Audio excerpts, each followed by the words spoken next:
नमस्कार, आप देख रहे हैं जनता टीवी। मैं हूं आपके साथ अमन त्रिपाठी। बुलेटिन में रुक करेंगे 2 मिनट में 10 बड़ी खबरों की ओर। देहरादून में एसटीएफ ने साइबर क्राइम के जरिए 3 ठगों को किया गिरफ्तार। डिजिटल गिरफ्तारी प्रकरण का यह पहला मसला।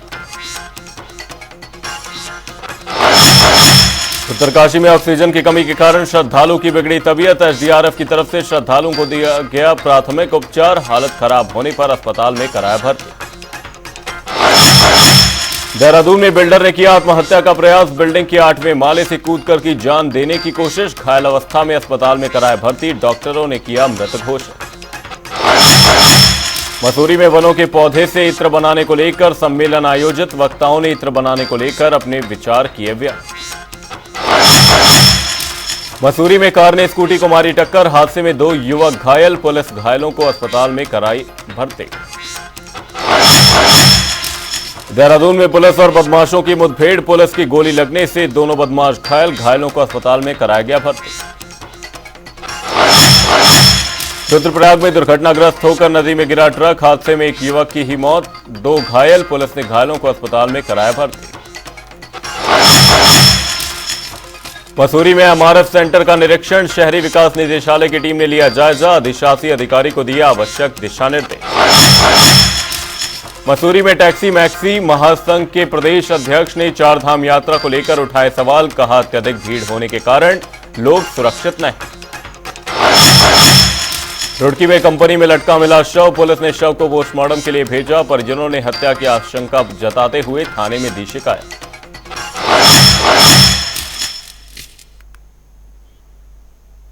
बुलेटिन में रुक करेंगे खबरों की ओर। पश्चिम बंगाल में हाई कोर्ट की ओर से ओबीसी आरक्षण को लेकर दिए गए फैसले को लेकर ममता बनर्जी ने विरोध जताया है। उनके इस विरोध का असर उत्तराखंड में भी देखने को मिल रहा है। भारतीय जनता पार्टी ओबीसी मोर्चा ने देहरादून में प्रेस क्लब में प्रेस कॉन्फ्रेंस कर कहा कि ममता बनर्जी एक संवैधानिक पद पर विराजमान है और उनकी ओर से कोर्ट की बात को नहीं मानने का वक्तव्य देना किसी भी रूप में सही नहीं है। साथ ही कहा कि ममता बनर्जी ने पिछड़े वर्ग के आरक्षण के हक को मारने का काम किया है।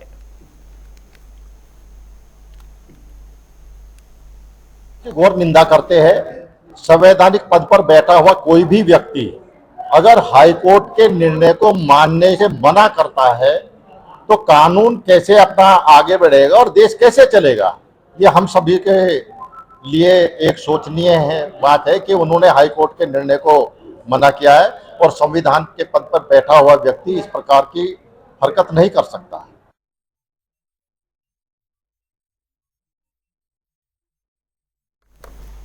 उत्तराखंड में यमुनोत्री धाम में 9,812 और गंगोत्री धाम में 13,602 तीर्थयात्रियों का आगमन हुआ। इस प्रकार से कपाट खुलने की शुरुआती 15 दिनों के अंदर इन दोनों धामों में कुल 3,63,537 तीर्थयात्री पहुंच चुके हैं, जबकि इन दोनों धामों में यात्रा की शुरुआती 15 दिनों में साल 2023 में 1,97,413 और साल 2022 में 2,22,852 यात्रियों का आगमन हुआ था।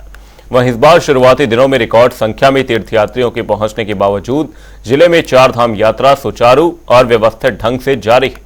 वहीं जिलाधिकारी डॉक्टर मेहरबान सिंह बिष्ट ने गंगोत्री यात्रा मार्ग के विभिन्न पड़ावों का भ्रमण कर यात्रा व्यवस्थाओं को चाक चौबंद बनाए रखने के संबंध में अधिकारियों को जरूरी हिदायतें जारी की हैं।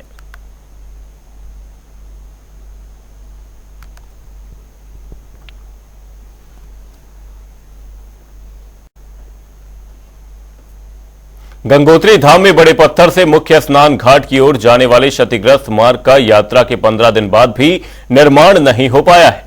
जो मार्ग क्षतिग्रस्त हो रखा है उस पर सिंचाई विभाग खामोशी ओढ़े बैठा है। मुख्य गंगा स्नान घाट से जाने वाला मार्ग सिंचाई विभाग की भारी मशीनों के जाने के कारण क्षतिग्रस्त हो गया था। उसके बाद से अभी तक उस क्षतिग्रस्त मार्ग का निर्माण नहीं हो पाया है। स्थिति इतनी दयनीय है कि वहां पर 1 इंच के पाइपलाइन की रेलिंग लगाई गई है, जो कि कभी भी किसी बड़े हादसे को न्योता दे सकती है।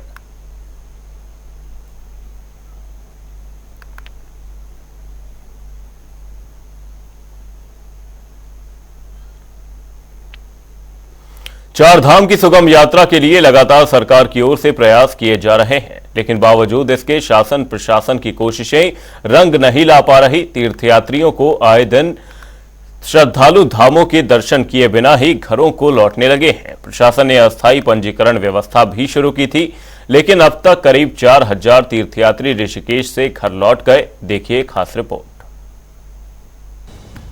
चारधाम यात्रा में इस बार श्रद्धालुओं के पंजीकरण की संख्या रिकॉर्ड तोड़ रही है। बुकिंग लगातार फुल होती नजर आ रही है। यही वजह है कि ऑफलाइन पंजीकरण पर रोक लगानी पड़ी। पंजीकरण बंद होने पर ऋषिकेश में रोके गए करीब 12,000 तीर्थयात्रियों को धामों के दर्शन कराने के लिए प्रशासन ने अस्थायी पंजीकरण व्यवस्था भी शुरू की। प्रशासन की योजना थी कि अस्थायी पंजीकरण कर इन यात्रियों को धामों के लिए रवाना किया जाएगा, लेकिन ऐसा कुछ नहीं हो पाया। सोमवार शाम करीब 5 बजे प्रशासन ने अस्थायी पंजीकरण व्यवस्था भी बंद कर दी, जिसके बाद करीब 4000 तीर्थयात्री ऋषिकेश से घर लौट गए। लौटने वाले तीर्थयात्रियों का कहना था कि उत्तराखंड में पहुंचने के बाद भी धामों के दर्शन न कर पाना दुर्भाग्य है। अब बिना दर्शन के श्रद्धालुओं के घर लौटने पर विपक्ष भी सरकार पर हमला बोल रही है। कांग्रेस प्रदेश उपाध्यक्ष मथुरा दत्त जोशी का कहना है कि सरकार खोखले दावे कर रही है। बहुत से यात्री बिना दर्शन के वापस लौट गए। उन्होंने कहा कि कई तस्वीरें सामने आई जिसमें यात्रियों ने भी खुद अव्यवस्थाओं को उजागर करने का काम किया। मथुरा दत्त ने कहा कि सरकार के प्रतिनिधि मंत्री चुनाव में मस्त हैं, वहीं मुख्यमंत्री धर्मगुरु बन रही है, प्रचार में लगे हुए हैं और आगे क्या कुछ कहा सुनिए। निश्चित रूप से सरकार खोखले दावे कर रही है। बहुत से यात्री ऐसे हैं जो बिना दर्शन किए ही वापस गए। आपने गंगोत्री का सीन देखा होगा, यमुनोत्री का सीन देखिए आप। बरकोट में यात्रियों ने आप लोगों से ही बात करते हुए कितनी सरकार की असफलताओं को उजागर किया, सरकार की अव्यवस्थाओं को उजागर करने का काम किया। सरकार की चारधाम यात्रा बिल्कुल पटरी से उतर चुकी है, फेल हो चुकी है। सरकार ने कोई अपने बंदोबस्त ही नहीं किए। सरकार के प्रतिनिधि मंत्री चुनाव में मस्त हैं, मुख्यमंत्री जी धर्मगुरु बन रहे हैं, प्रचार में मस्त हैं, उनका कोई और दूसरा काम नहीं था। अधिकारी मौज मस्ती में फिर रहे हैं, कोई अधिकारी सिंसियर था नहीं। जिलाधिकारियों को कोई मतलब है नहीं, सारे जिलाधिकारी उससे हाथ से निकल गए हैं इनके। और जो पर्यटन मंत्री या धर्मस्व मंत्री हैं उनकी तो भगवान मालिक है, वो तो कभी कभी उतरते हैं यहाँ, विदेश में रहते हैं कि पता नहीं कहाँ रहते हैं। तो कुल मिला के सरकार की चारधाम व्यवस्था बिल्कुल फेल है, अव्यवस्थाओं का अंबार है। बहुत से लोग, 4000 से अधिक लोग, जो रिपोर्ट आई है 5000 के लगभग लोग बिना दर्शन किए आक्रोश व्यक्त करते हुए वापस गए हैं। आप कितना ही कह रहे हैं, आप व्यवस्था ही नहीं कर पाए।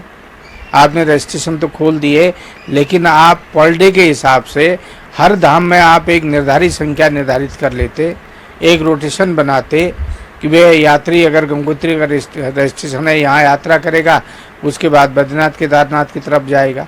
लेकिन कोई कंट्रोल नहीं रखा आपने, और उसका खामियाजा जनता का आक्रोश देखने को सामने मिला।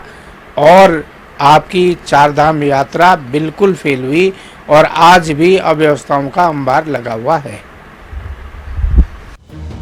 वहीं बीजेपी यात्रियों के वापस लौटने पर सरकार का बचाव करती नजर आ रही है। बीजेपी के प्रदेश मीडिया प्रभारी मनवीर चौहान का कहना है कि देश और दुनिया से यात्रा पर आने वाले श्रद्धालुओं की बेहतरी के लिए ही व्यवस्था की गई है। यात्रा को सुव्यवस्थित, सुगम और सुरक्षित कराने के लिए ही व्यवस्थाएं बनाई गई है। उन्होंने कहा कि यात्रा प्रबंधन आने वाले श्रद्धालुओं की सुविधाओं के लिए ही किया गया है। हालांकि हो सकता है कि इसके बीच कई कठिनाइयां आ रही हों, लेकिन सरकार का प्रयास है कि चारधाम रूट पर श्रद्धालुओं को कोई तकलीफ ना हो, इसलिए सभी को अपना सहयोग देना चाहिए। देखिए, देश और दुनिया से चारधाम यात्रा पर आने वाले श्रद्धालुओं के बेहतरी के लिए, उनको सुव्यवस्थित, सुरक्षित और सुगम यात्रा कराने के लिए ही ये सब व्यवस्थाएं बनाई गई हैं। यात्रा प्रबंधन आने वाले श्रद्धालुओं की सुविधा के लिए किया गया है। इसमें हो सकता है कुछ कठिनाई भी आ रही हुई कुछ लोगों को, लेकिन चारधाम पर यात्रा रूट पर किसी प्रकार की परेशानी न हो, इसके लिए हमारी सरकार का प्रयास है। और मुझे लगता है चाहे श्रद्धालु लोग हों, चाहे प्रदेश के लोग हों, सभी लोगों को इसमें अपना सहयोग जरूर देना चाहिए। प्रशासन ने 31 मई तक ऑफलाइन पंजीकरण बंद रखने का निर्णय लिया है, जिसके चलते परेशान होकर तीर्थयात्री बिना दर्शन किए ही घर वापसी कर रहे हैं। विपक्ष एक और सरकार पर निशाना साध रहा है, तो वहीं बीजेपी बचाव करती नजर आ रही है।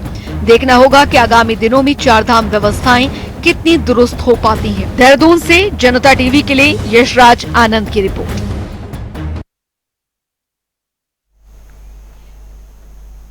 तो करेंगे अगली खबर की ओर। यमुना नदी का जल हर जगह पर प्रवाहित होता है, लेकिन क्या आप जानते हैं कि वास्तव में मां यमुना कहां से निकलती हैं?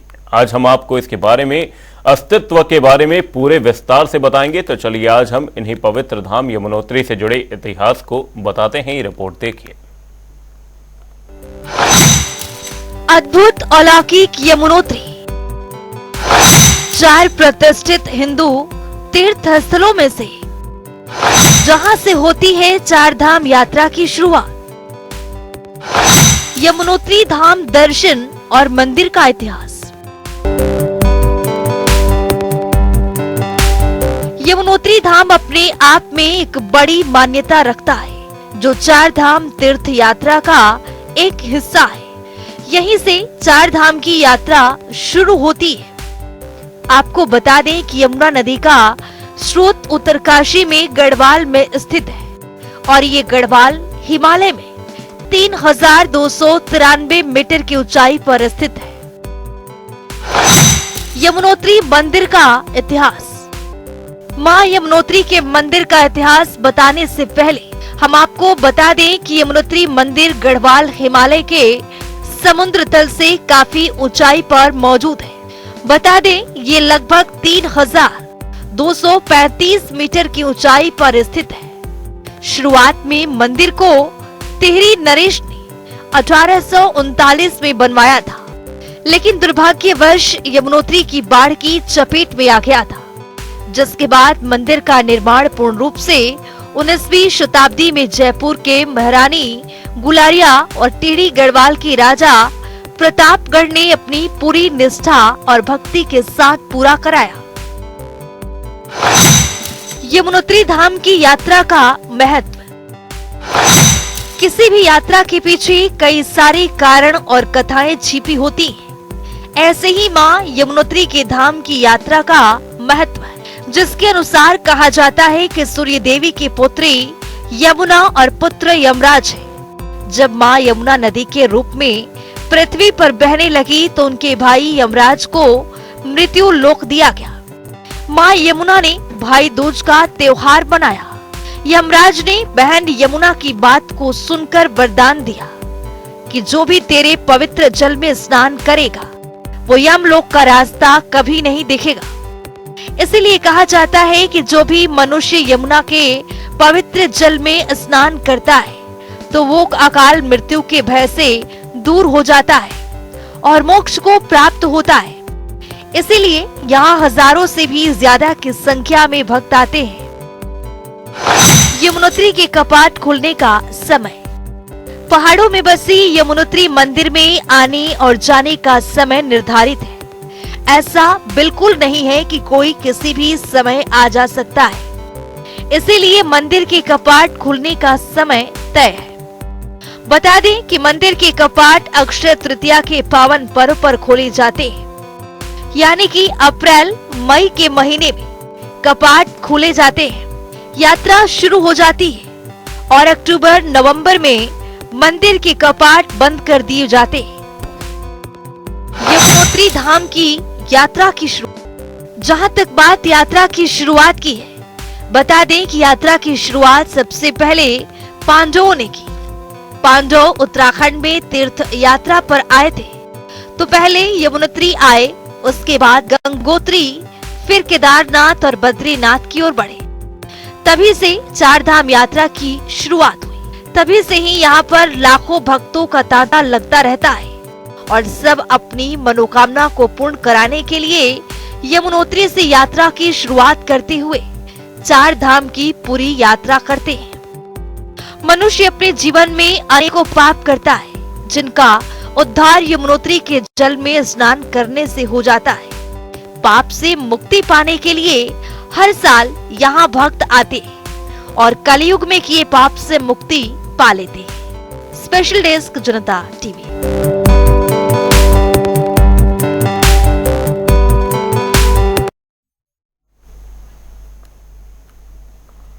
गंगा के साथ पूरे भारत की आस्था जुड़ी हुई है। गंगा के जल को सबसे ज्यादा पवित्र माना जाता है। इसके साथ ही गंगा को गंगा मैया का दर्जा दिया जाता है। लेकिन क्या आप जानते हैं कि गंगोत्री को इतना पवित्र क्यों माना जाता है? जानने के लिए ये रिपोर्ट देखिए।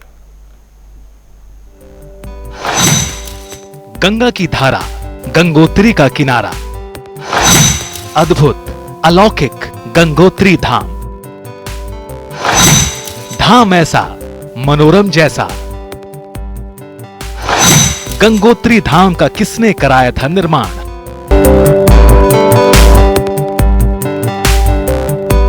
गंगोत्री धाम समुद्र तल से 3042 मीटर की ऊंचाई पर बसा हुआ है।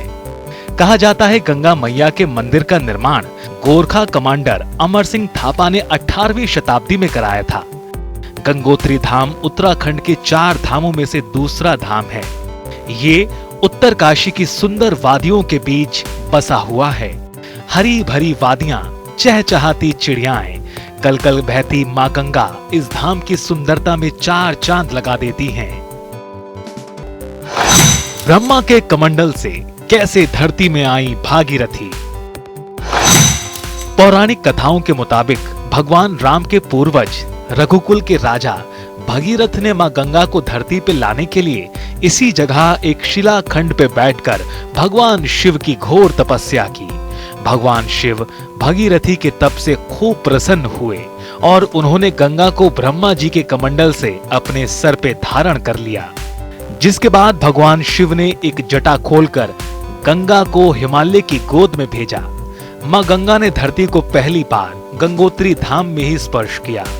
माना जाता है पांडवों ने महाभारत युद्ध में मारे गए अपने परिजनों की आत्मा की शांति के लिए गंगोत्री धाम में देव यज्ञ कराया था। गंगोत्री धाम के 19 किलोमीटर की दूरी पर है गौमुख। गंगोत्री धाम उत्कृष्ट सफेद ग्रेनाइट की चमकदार पठारों से निर्मित है। यहाँ एक शिवलिंग भी है जो जलमग्न है। गंगोत्री धाम के 19 किलोमीटर की दूरी पर गौमुख स्थित है। गौमुख वही जगह है जहां से भागीरथी नदी निकलती है। मान्यता है कि जो कोई भी यहाँ के बर्फीले पानी में स्नान करता है उसके सारे पाप धुल जाते हैं। हिंदुओं के लिए गंगोत्री धाम बहुत विशेष महत्व रखता है। ये सनातन संस्कृति के मानने वाले लोगों के लिए तीर्थ क्षेत्र माना जाता है। कहा जाता है कि अपने पूर्ण आयु काल में एक बार इन तीर्थ स्थलों पर यात्रा जरूर करनी चाहिए। गंगोत्री मंदिर के पास एकत्रित गंगा जी के जल को अमृत के तुल्य माना जाता है और इसे सभी श्रद्धालु अपने घरों में लेकर जाते हैं। स्पेशल डेस्क, जनता टीवी।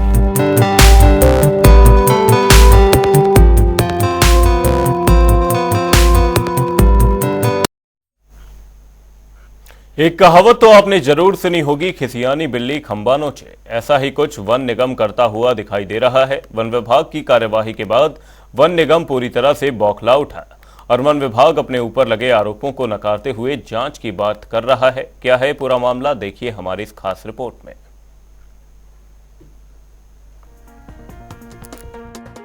वन निगम की ओर से तराई पश्चिमी डिवीजन क्षेत्र में भ्रष्टाचार का ऐसा गंदा खेल खेला जा रहा है जो सरकार के राजस्व को तो लाखों का नुकसान पहुंचा ही रहा है, साथ ही जंगलों की खूबसूरती के साथ भी खिलवाड़ किया जा रहा है।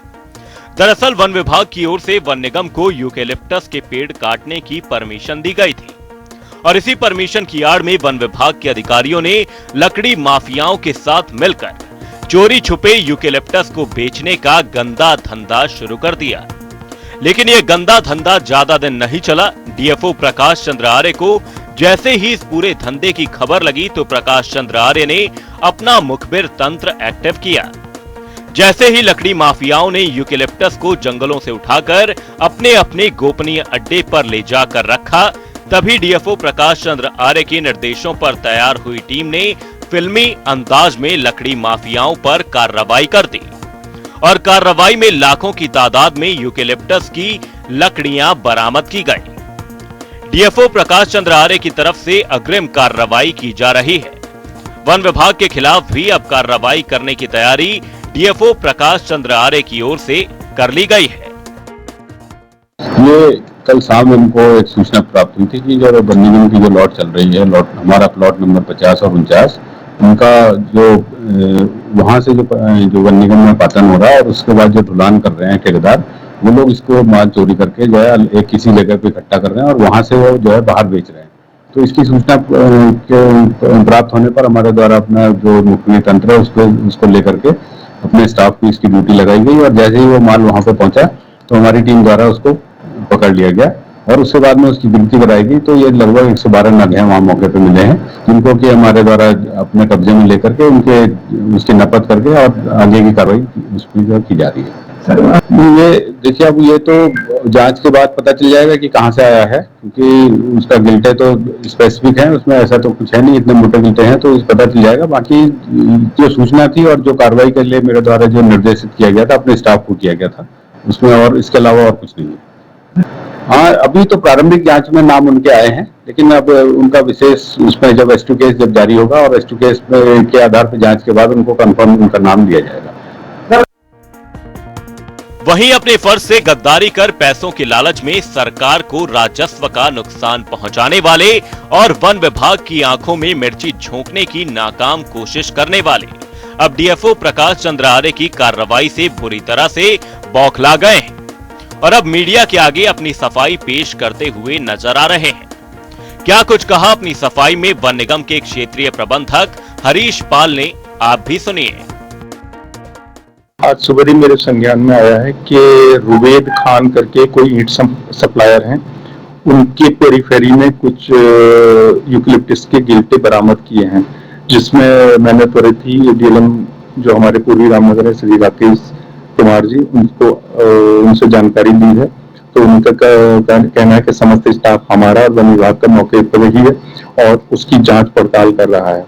जहां तक उनकी संख्या की बात है, विभिन्न साइजों के हैं, अभी कोई साइज के नाप तो नहीं हुई है और मिश्रित साइज हैं और 111 नग हैं। तो उसमें जानकारी ली जा रही है कि वो वास्तव में वन निगम के या वन विभाग के हैं। तो ये पुष्टि अभी वन निगम के जो DLM है उनसे की जा रही है। जैसे ही पूर्ण सूचनाएं उपलब्ध होंगी तो आपको अवगत कराया जाएगा। देखिए, उनका अगर ऐसा कथन है तो मुझे नहीं पता कि उन्होंने ऐसा किस परिप्रेक्ष्य में कहा है, और PD निकालना या वो निकालना वो प्रथम दृष्टया उनका एक अधिकार क्षेत्र है, लेकिन जब तक वेरीफाई नहीं हो जाता है और उससे हम संतुष्ट नहीं होते तो हम उनकी इस बात से सहमत नहीं है। सर, वहाँ हमारी यूकलिप्टस की 2 लॉटें चल रही हैं, जिसके बारे में अभी आपको बता ही दिया था। तो वो जो आप लॉटें बता रहे हैं उनमें से नहीं है। किस लॉटों पे काम चल रहा है, क्या नंबर है? लॉट संख्या 85 और 91। जैसे कि आपने बताया कि वो लॉटें 50 या 49 हैं, लेकिन ऐसी कोई लॉट हमारी वहां नहीं चल रही है। बहरहाल माफियाओं की साठगांठ से सरकारी राजस्व को नुकसान पहुंचाने वाले वन निगम के अधिकारियों का खेल DFO प्रकाश चंद्र आर्य ने फेल कर दिया है और वन विभाग के DFO की कार्रवाई से वन निगम पूरी तरह से बौखला चुका है और अब जांच की मांग कर रहा है। ऐसे में देखने वाली बात होगी कि वन विभाग और कितने भ्रष्टाचार के खेलों से पर्दाफाश करता है। वन निगम की ओर से खेले जा रहे हैं। रामनगर से अजहर मलिक की रिपोर्ट।